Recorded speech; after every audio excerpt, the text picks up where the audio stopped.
दिल्ली में चुनावी सियासत का ऊंट इस बार अलग करवट ले चुका है। जो आम आदमी पार्टी पिछले चुनाव में 62 सीटों पर जीत का परचम लहरा रही थी, वो इस बार 22 सीटों पर सिमट गई। वहीं बीजेपी ने 48 सीटें जीतकर 27 साल बाद दिल्ली की सत्ता में वापसी कर ली। और इस पूरे चुनाव में अगर सबसे दिलचस्प मुकाबला किसी सीट पर रहा तो वो था ग्रेटर कैलाश, जहां बीजेपी की शिखा राय ने आम आदमी पार्टी के सौरभ भारद्वाज को उनके ही इलाके में मात दे दी। अब जरा सोचिए, 2020 में सौरभ भारद्वाज इसी सीट से 16,809 वोटों के अंतर से जीते थे और इस बार शिखा राय ने उन्हें 3,188 वोटों से हरा दिया। यानी खेल पूरी तरह पलट चुका है। और इसका सबसे बड़ा कारण क्या था? दरअसल ग्रेटर कैलाश दिल्ली की सबसे पॉश सीटों में से एक है, जहां मिडिल और अपर मिडिल क्लास वोटर्स की अच्छी खासी तादाद है। 2015 और 20 में इन वोटर्स ने आम आदमी पार्टी को जमकर सपोर्ट किया था, लेकिन इस बार ट्रेंड पूरी तरह बदल गया। पिछले 10 साल में आम आदमी पार्टी ने दिल्ली में काफी कुछ किया, लेकिन ग्रेटर कैलाश के लोगों को लगने लगा कि अब बदलाव जरूरी है। खास तौर पर पानी, सीवेज, सड़कों और ट्रैफिक की समस्या को लेकर आम आदमी पार्टी के खिलाफ नाराजगी दिखी।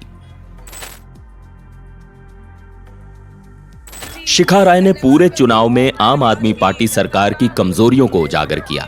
उन्होंने सीधा सीधा कहा कि दिल्ली में ज्यादातर लोगों को बेसिक सुविधाएं तक नहीं मिल रही हैं।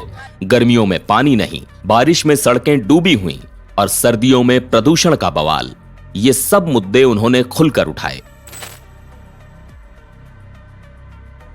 बीजेपी लगातार दिल्ली में डबल इंजन सरकार का नारा दे रही थी। यानी अगर दिल्ली में भी बीजेपी की सरकार बनती है तो केंद्र के साथ मिलकर तेजी से विकास होगा। यह नैरेटिव ग्रेटर कैलाश के वोटर्स को काफी अपील कर गया। अब सवाल उठता है, शिखा राय कौन है और वो इतनी मजबूत नेता कैसे बनी? चलिए समझने की कोशिश करते हैं।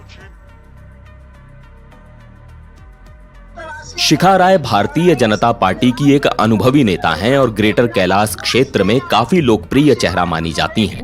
वो लगातार 2 बार पार्षद रह चुकी हैं और ग्रेटर कैलाश विधानसभा क्षेत्र में बीजेपी की अहम नेता रही हैं। साल 2023 में बीजेपी ने उन्हें मेयर पद के लिए उम्मीदवार भी बनाया था, जिससे यह साफ हो गया था कि पार्टी के शीर्ष नेतृत्व का उन पर पूरा भरोसा है। शिखा राय शिक्षा के मामले में भी काफी मजबूत पृष्ठभूमि रखती हैं। वो पोस्ट ग्रेजुएट हैं और राजनीति के साथ साथ सामाजिक कार्यों में भी सक्रिय रहती हैं।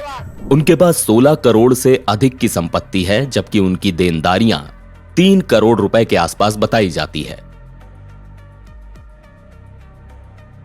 आम आदमी पार्टी के कद्दावर नेता सौरभ भारद्वाज, जो पिछली 2 बार से इस सीट से चुनाव जीत चुके हैं, उन्हें हराना आसान नहीं था।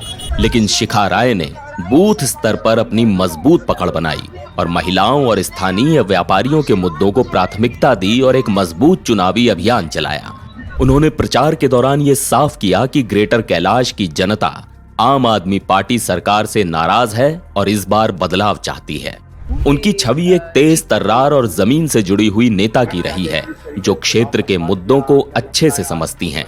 यही वजह रही कि इस बार ग्रेटर कैलाश के वोटर्स ने उन पर भरोसा जताया और उन्हें जीत दिलाई।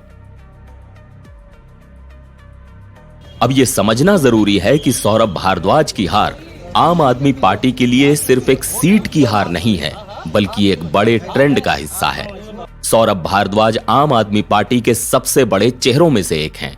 वो अभी तक दिल्ली सरकार में मंत्री थे और आपकी सरकार में महत्वपूर्ण फैसलों में उनकी भूमिका थी। उनकी हार से यह साफ हो गया कि आम आदमी पार्टी को दिल्ली में अपने पारंपरिक वोटर्स का भी समर्थन खोना पड़ा है, खास तौर पर उस मिडिल क्लास का जो पहले आम आदमी पार्टी के साथ था। अब जब दिल्ली में बीजेपी ने 27 साल बाद सत्ता में वापसी कर ली है, तो सवाल यह है कि अब आगे दिल्ली की राजनीति कैसे बदलेगी? क्या दिल्ली में विकास कार्य अब डबल स्पीड से होंगे? और इससे भी दिलचस्प ये देखना होगा कि इस हार के बाद दिल्ली में जनाधार खो चुकी आम आदमी पार्टी का और अपनी ही सीटें गंवाने वाले आम आदमी पार्टी के दिग्गज नेताओं का आगे क्या होगा।